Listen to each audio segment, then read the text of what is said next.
Pancer. Siapa kita? Ansor Pancer. Siapa kita? Ansor Pancer. NKRI.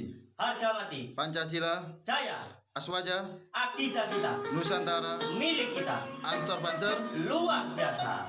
Assalamualaikum warahmatullahi wabarakatuh.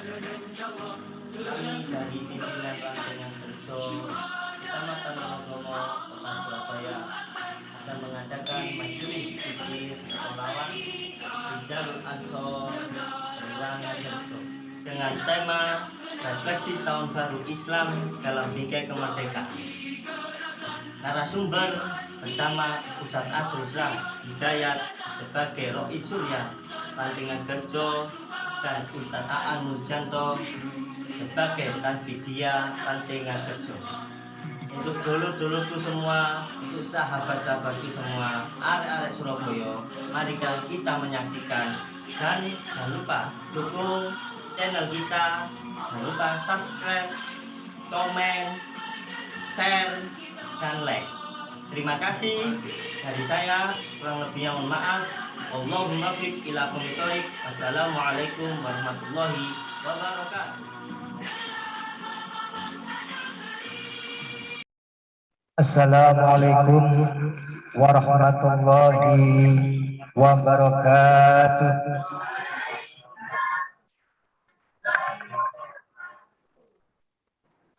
Alhamdulillah wa syukrillah wa ni'matillah. Allahumma sholli wa sallim wa barik ala sayyidina Muhammad wa ala Muhammad amma ba'du.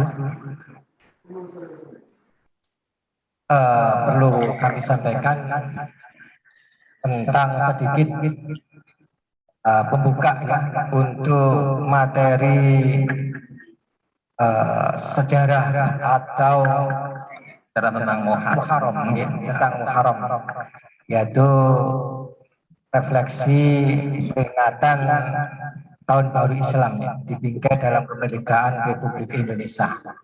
Refleksi ya, kegiatan untuk memahami ya, suatu peristiwa yang sudah terjadi, yang belum terjadi, lalu di dalamnya itu bagaimana kisahnya.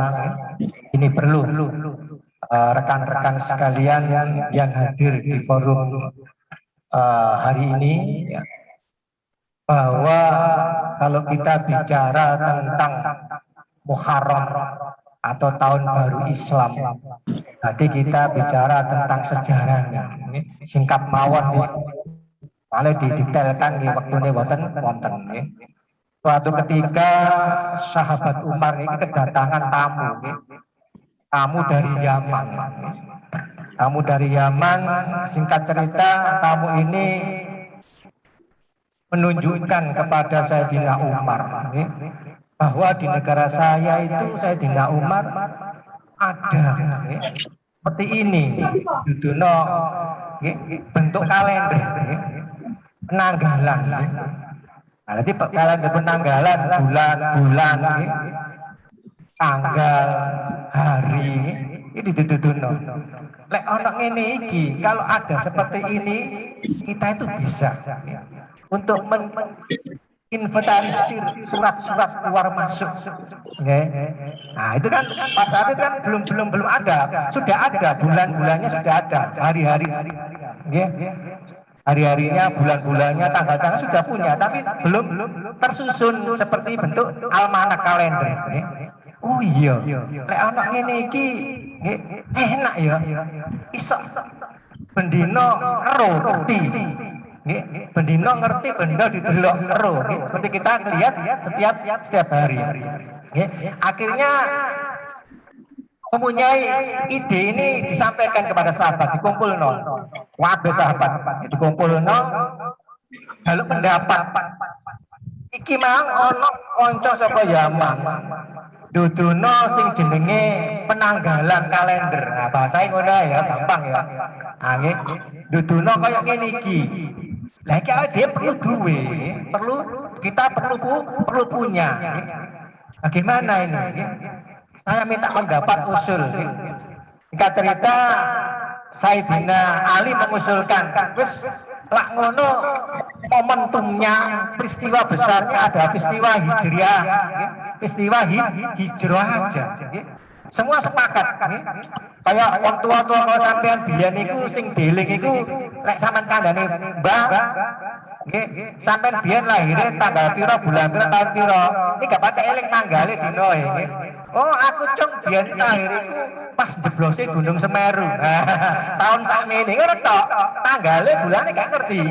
Aku biyen cung lahir waktune banjir bandang. Nah, dene ngene. Itu namanya momentum sejarah besarnya yang diingat. Nah, maka yang dipakai oleh Sayyidina Ali idenya itu adalah ide hijriah, hijrah Kanjeng Nabi dari Mekah ke Madinah. Sepakat. Loh, lek wis ketemu momentumnya, terus ulan apa sing digawe? Lah niki nggih. Ulan apa sing digawe? Sing ditetapno dhisik ulan apa iki enake? Nggih. Ono sing ngusul, wong anu ae pas lahir Kanjeng Nabi ae. Wah, Rabiul Awal nggih. Ono meneh sing pas Kanjeng Nabi diangkat dadi nabi ae. Ono sing ngusul meneh, lho pas wafat Kanjeng Nabi ae, macam-macam kathah nggih. Lalu salah satu sahabat, ya sahabat Utsman bin Affan nggih, usulno, wis aku usul nggih. Bulane PN bulan Muharram. Nggih. Jadi ketemu peristiwa momentum besarnya peristiwa hijrahnya Kanjeng Nabi dari Mekah ke Madinah, bulan yang disepakati pertemuan itu singkat ceritanya adalah bulan Muharram. Nggih. Akhirnya disusunlah kalender. Nah, kalender. Cuma ada uniknya ini. Nah, mungkin sampean ada yang tahu yang enggak, yang ada yang enggak tahu. Ada uniknya.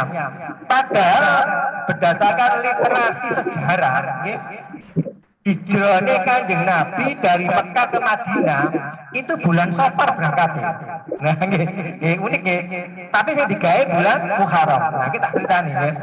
Kanjeng Nabi berangkat dari Mekah ke Madinah iku Kemis akhir bulan Safar berangkat. Oh, iki peristiwa gede niki ceritane nggih.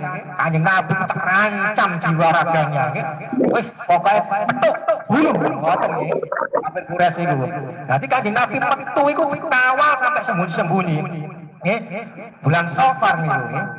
Kejar, akhirnya sembunyi di Gua Sur. Nah, di Gua Sur dikancani sahabat Abu Bakar.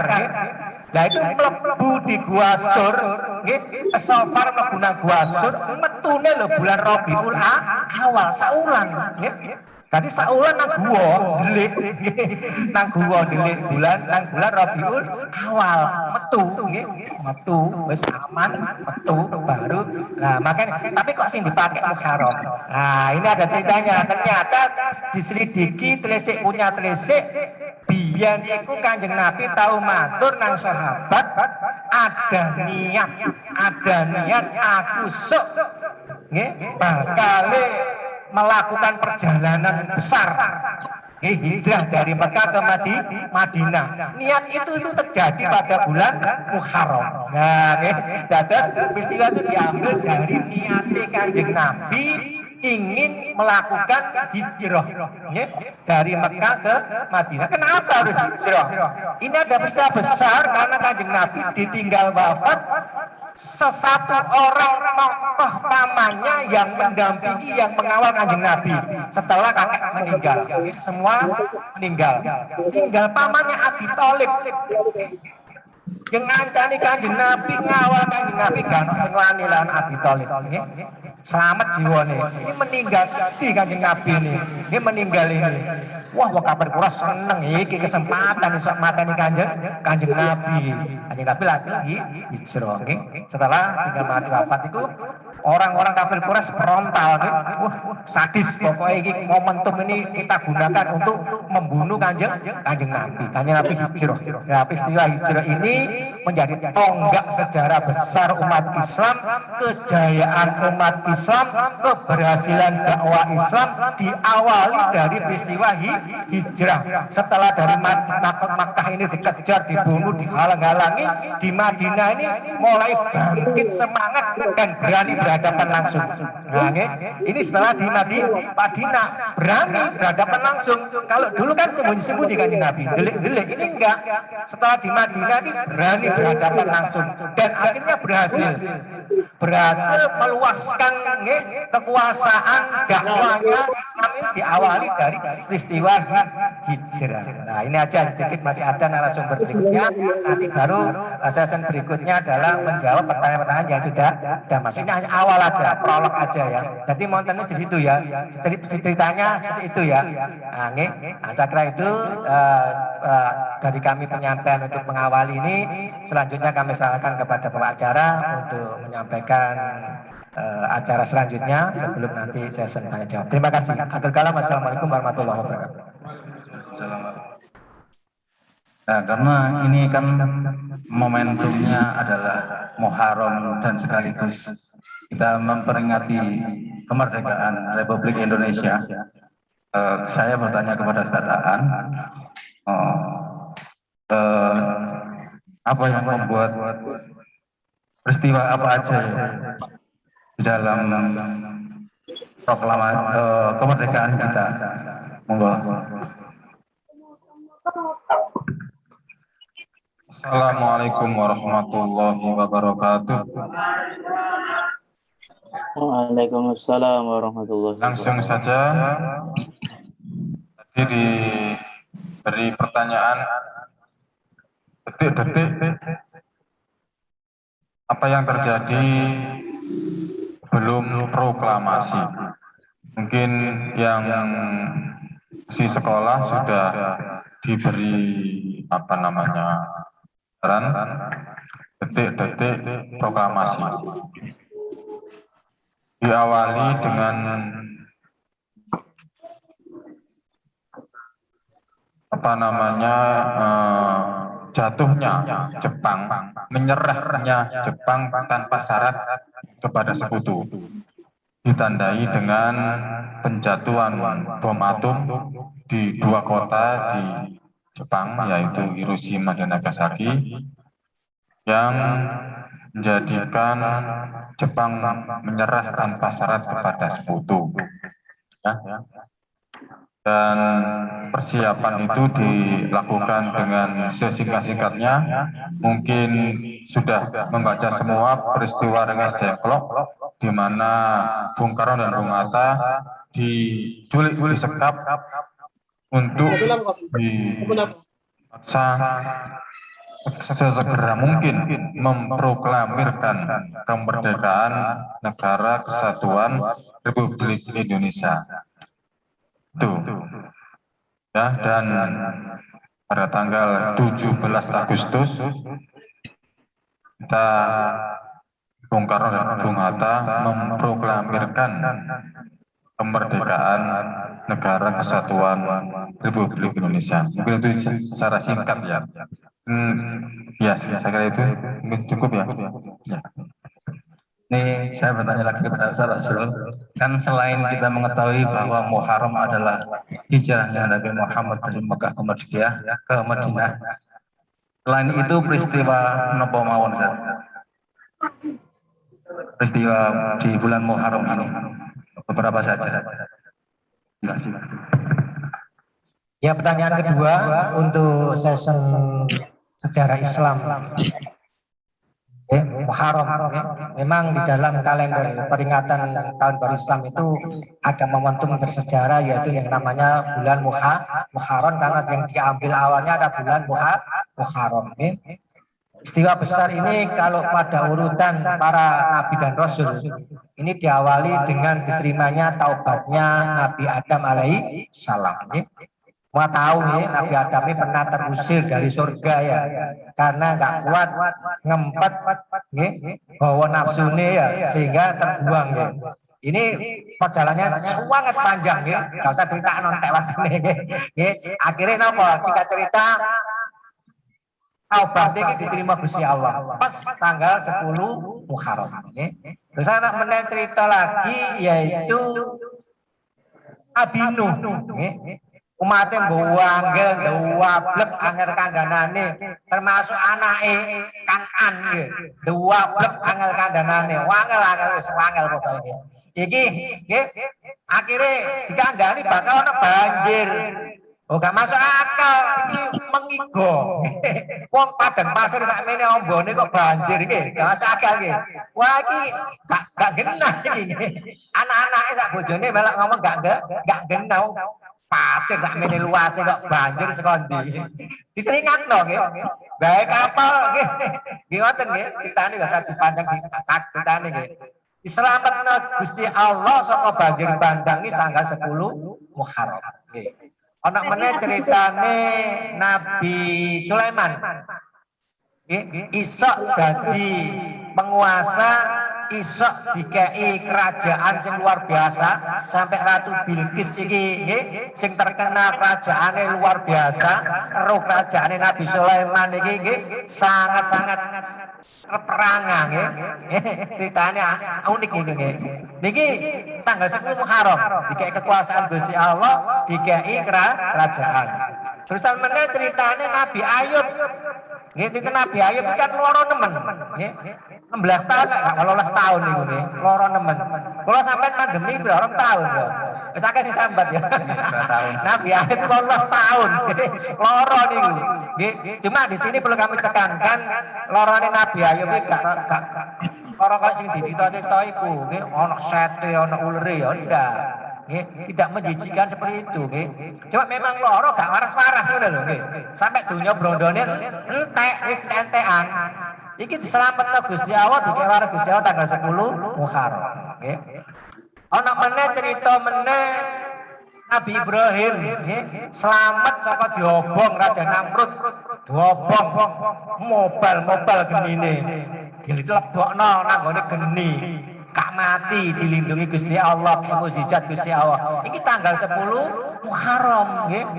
Ana meneh critane Nabi Yusuf nggih, dialak didengki dulure, diguak nang sumur nggih. Diguak nang sumur.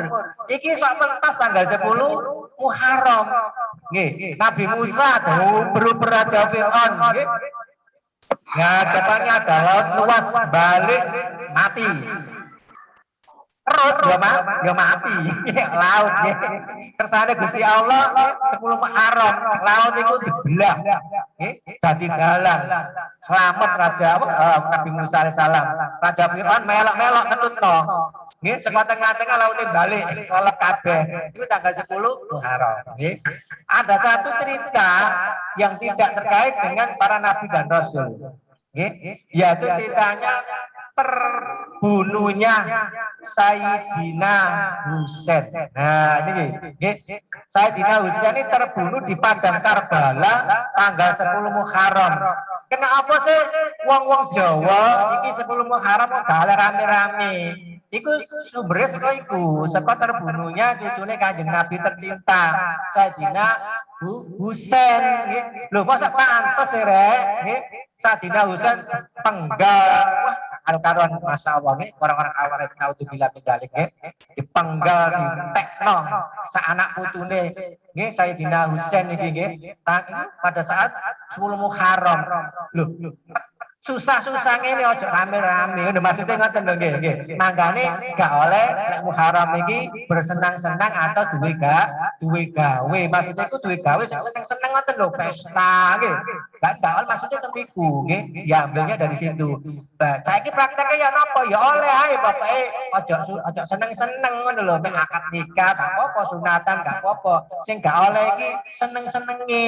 Soalnya apa? Ili ngono. Nggih cucuke tercinta Kanjeng Nabi ku dipateni tanggal 10 Muharram. Ini pertanyaan kedua. Monggo lanjutkan. Berikutnya kita tentang kebangsaan, kedestaan.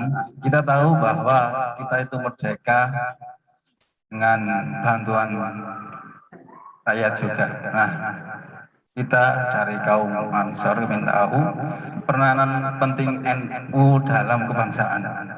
Kepada Ustaz An, kami persilahkan. Terima kasih. Jadi langsung saja, kalau kebangsaan kan kita harus melihat sejarah, ya. Sejarah telah mencatat peran dari Nahdlatul Ulama sebelum dan sesudah kemerdekaan. Embrio Nahdlatul Ulama, ulama-ulama, kiai-kiai yang berhaluan berakidah Ahlussunnah wal Jamaah itu melakukan perlawanan terhadap penjajahan Belanda.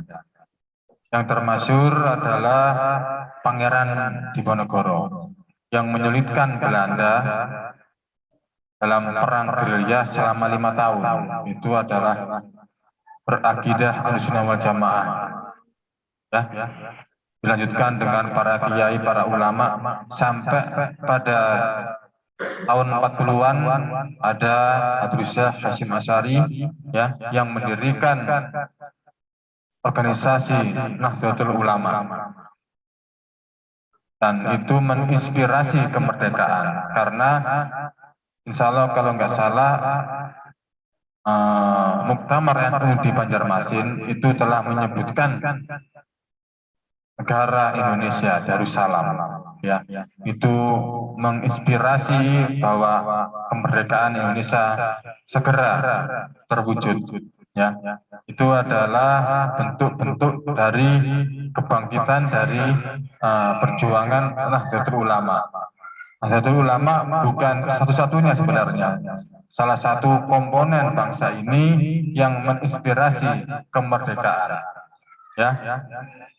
Dalam artian Nahdlatul Ulama itu mempunyai saham, mungkin kalau dikatakan ya mungkin saham terbesar dalam bangsa Indonesia, dalam kemerdekaan ini. Mengutip dari Yai Abdurrahman Wahid, ya, Gus Dur, yang menyatakan bahwa berapapun biayanya, ya, Nahdlatul Ulama bertanggung jawab atas keutuhan negara kesatuan Republik Indonesia.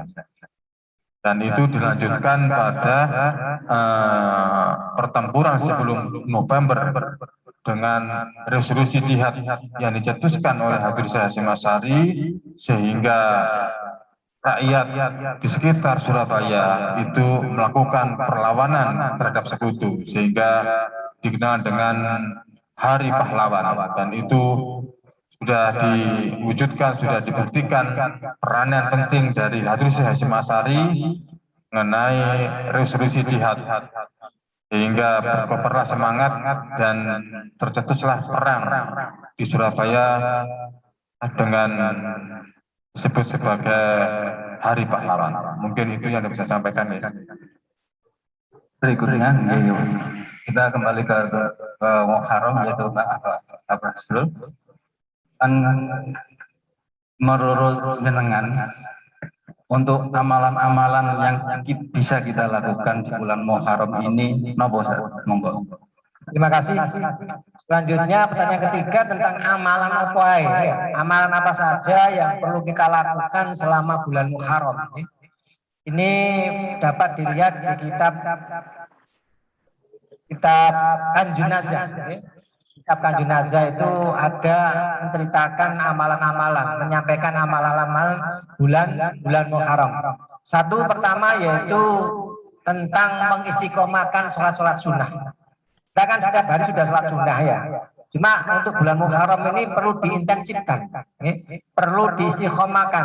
Tahajud, hajate, sholat duha, ya, qobliyah, ba'diyah. Ini untuk khusus untuk bulan Muharram ini perlu kita istiqomahkan. Ini untuk amalan, ya. Lalu yang kedua, puasa sunnah. Puasa sunnah sebagaimana ceritanya, kisahnya, yaitu Rasulullah ini menjumpai sahabat itu menjumpai orang-orang Yahudi ini pas dino tanggal 10 Muharram iki poso. Kanjeng Nabi, oh ajane ngono poso iki hak ya dhewe. Maka sebelum ada perintah wajib puasa Ramadan, yang diwajibkan, enggak diwajib itu puasa 10 Asyura. Nah, cuma supaya nggak beda, nggih, ini ada tambahan puasa tasu'ah. Cuma Kanjeng Nabi ini belum sempat menjalankan, tapi ngomong. So, aku bakal ngakoni poso tanggal 9 Muharram. Sadurunge 10 Muharram. Cek gak podo nggih. Cek gak podo kabeh-kabeh orang-orang Yahudi nggih. Maka keinginan itu belum sempat terwujud. Rasulullah sudah dipundhut kali Gusti Allah meninggal dunia nggih.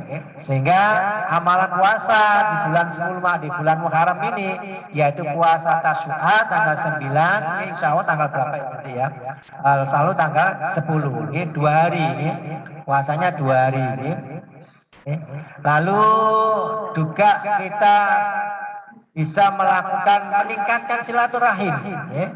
Nah, di era begini kan kita nggak mungkin silaturahim ya, face to face ya, anak ya melalui kegiatan-kegiatan ini ya, Zoom. Ini sama ya, nilainya sama silaturahim ya. Bisa terlihat nih, soalnya nggak mungkin teko berkunjung kayak biasa terbatas, cara iso terbatas ya. Nah, silaturahim, lalu memberikan sedekah. Makanya anak kegiatan Muharram ini rame-rame mendatangi panti-panti asuhan, tempat jumbo lansia, bersodakoh, terutama sodakoh nanggone keluarga, sodakoh nang anak yatim.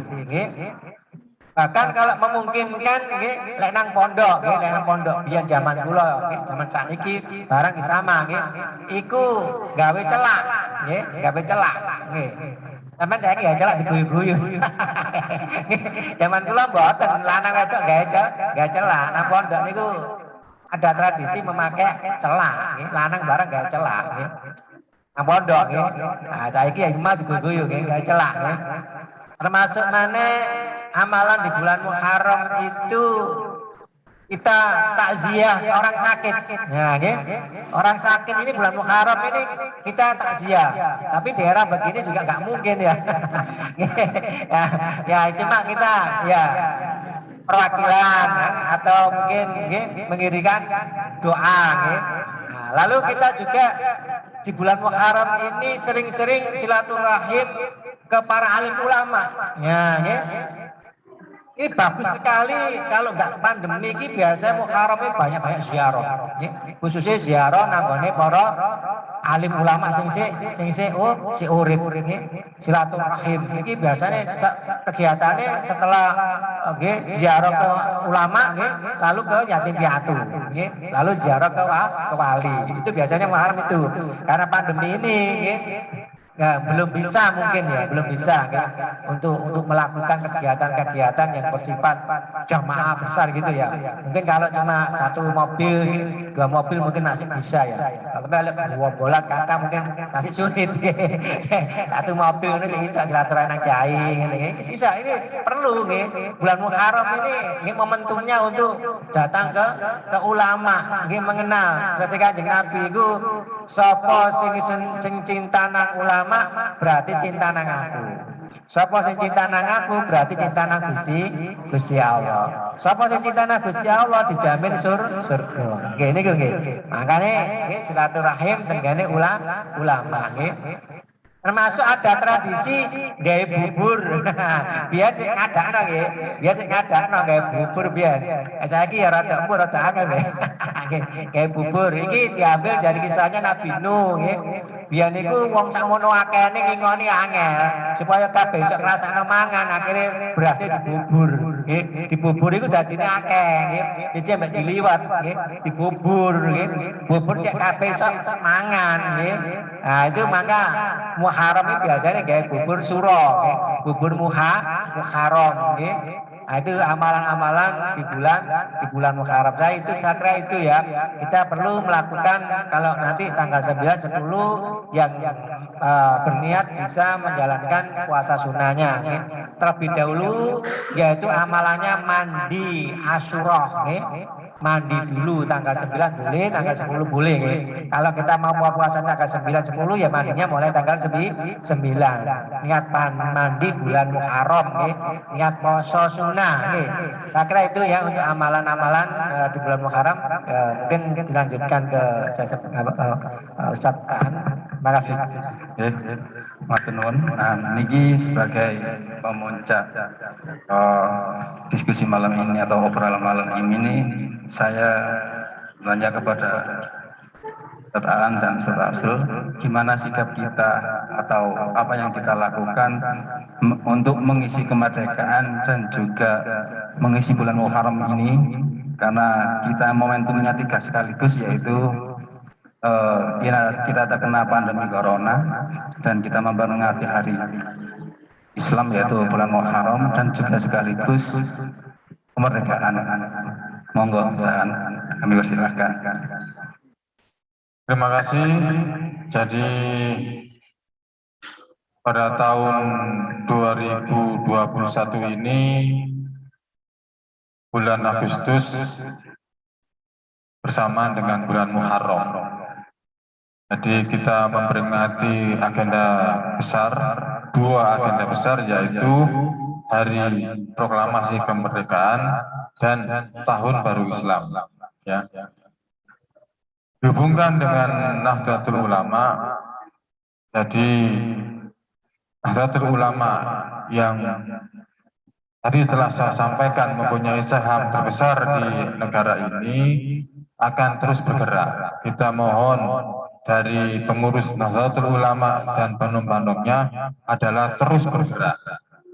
Karena NU itu organisasi kemasyarakatan.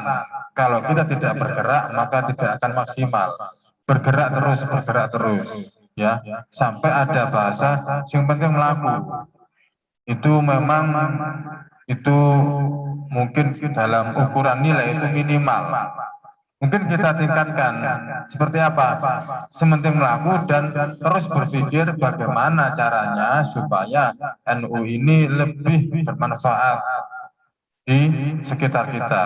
Begitu juga dari banom-banom yang lain, khususnya Ansor. Bagaimana Ansor ini terus bergerak dan bermanfaat bagi sekitarnya dan bagi anggotanya. Ya, sekarang itu mungkin ditambahkan Ustaz Asrul, monggo. Ya, kita sebagai umat Islam yang hidup di zaman sekarang ya, gara enae, ya. Gara enae, ibadah gak kangelan, aman, gak terganggu. Ya. Nah, makanya momentum peringatan Tahun Baru Islam ini apa? Untuk menambah rasa cinta kita kepada dinul Islam. Ya. Kita harus membayangkan sejarah kemarin, sejarah dulu. Ya. Kanjeng Nabi itu dakwah Islam itu kejar-kejar, masya Allah, ya. Bahkan terancam jiwane. Ya. Saiki gara enak, monggo, ya. Kita harus menambah kecintaan kita kepada Islam. Semakin melaksanakan kegiatan-kegiatan, khususnya kegiatan keagamaan yang dipandegani oleh Nahdlatul Ulama. Disitulah kita menyalurkan aspirasi kita, kegiatan kita untuk cinta kepada Islam dan juga cinta kepada negara. Dan di sini sangat sama, ya. Kalau bangsa kita 350 tahun ini berjuang untuk negara, untuk tegaknya tanah air. Ya. Kanjeng Nabi berjuang untuk tegaknya dinul Islam, sama berjuang. Jadi ini ada kesamaan, ya. Peringatan kemerdekaan dengan peringatan sejarah Muharramnya ada kesamaan, ya. Sama-sama berjuang. Kalau dulu Kanjeng Nabi berjuang untuk tegaknya Islam, kalau di negara kita dulu berjuang untuk tegaknya tanah air. Dan kita harus bersyukur sekarang ini, sangat-sangat bersyukur. Perjuangan mereka itu tidak hanya, ya, korbannya itu sama juga dengan perjuangan para pejuang-pejuang kita kemerdekaan ini. Hartanya dikorbankan, tenaganya, pikirannya, jiwa raganya juga dikorbankan sama. Ya, jadi momentumnya sama ini. Jadi pas kalau 17 ini kok bertepatan dengan 1 Muharram ini pas, saling sama-sama mengingatkan. Satu mengingatkan secara rohaniah, satu mengingatkan secara jasmania, nasionalis dan religius, untuk mengingatkan, ya. Kita sekarang ini harus, kalau kita melihat tahun baru Masehi kita kok sangat antusias. Ya nggak apa-apa, tapi harus diimbangi manakala ada tahun baru Islam juga harus lebih semangat. Jangan sampai di bawahnya utama puas gambar kari nanggone tahun baru Masehi, tapi tahun baru Islam biasa-biasa saja. Jangan. Justru dengan ini kita tidak dikatakan sebuah negara ini tidak dikatakan negara kalau nggak kenal dengan sejarahnya. Harus punya sejarah, sehingga kita punya tanah air. Ini Kanjeng Nabi yang ngono, karena ada sejarah hijrah Kanjeng Nabi, Islam punya negara, punya tanah air, cinta tanah air, hubul watan minal iman. Karena apa? Karena ada heroik, ada semangat untuk pada saat itu memperjuangkan kemerdekaan dan memperjuangkan dinul Islam. Jadi semangatnya harus lebih, semangatnya harus lebih di kemerdekaan ini, semangatnya harus dibangkitkan lebih. Di kalender Islam, peringatan tahun baru Islam juga semangatnya harus ditingkatkan. Jangan sampai biasa-biasa saja. Harus heroiknya itu, hirohnya itu semakin kuat dan semakin kokoh. Ini untuk kita semua. Tadi menambah kecintaan, menambah rasa syukur kita kepada menghargai pejuang-pejuang kita dulu yang telah berjuang, berkorban harta, benda, dan jiwa raganya. Saya kira itu yang dapat kita sampaikan pada pertemuan malam hari ini. Mudah-mudahan bermanfaat. Kami serahkan kembali kepada pengacara. Terima kasih. Terima kasih, Saudara dengan berakhirnya diskusi malam ini juga berakhirnya acara Rijalul Ansor. Kami segenap dari GP Ansor Anting NU Ngangurjo mohon maaf yang sebesar-besarnya apabila ada kesalahan. Assalamualaikum warahmatullahi wabarakatuh.